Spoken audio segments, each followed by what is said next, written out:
Good morning. It's Wednesday, December 2nd. Yesterday I talked about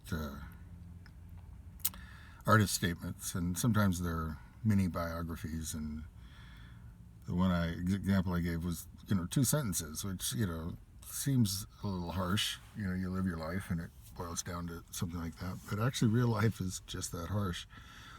In college, I got to be on a couple of search committees for new faculty.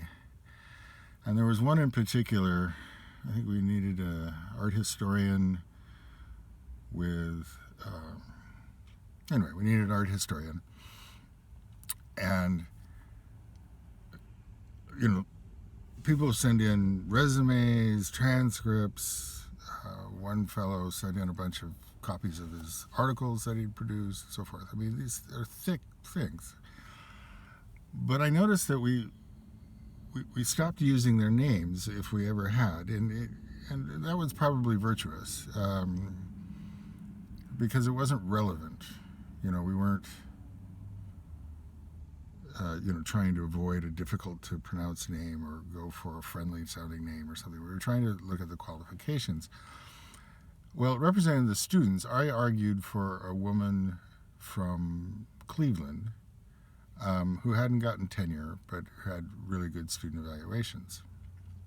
And she became the woman from Cleveland with the really good evaluations, or the really good teaching, who hadn't made tenure. And the other professors were actually quite leery of her because of why didn't she make tenure? But on the basis of, my lobbying, she came and she totally blew the lecture. She gave Our Friend the Beaver explanation of Shintoism. Totally misread the audience. Hadn't done her research on, what kind of place we were. And it was clear that she got good evaluations because she was just dead easy. And so we had the meeting afterward, or a week later, and you could tell the professors were all just dreading arguing about this woman. And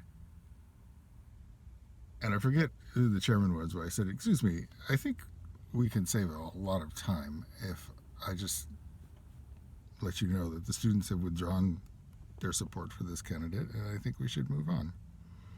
And they looked at me with such amazing, great gratitude.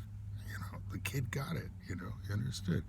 And the person who got it was the man from Wichita with the really thick resume. One sentence, that's who he was. He's still there. It was a good hire.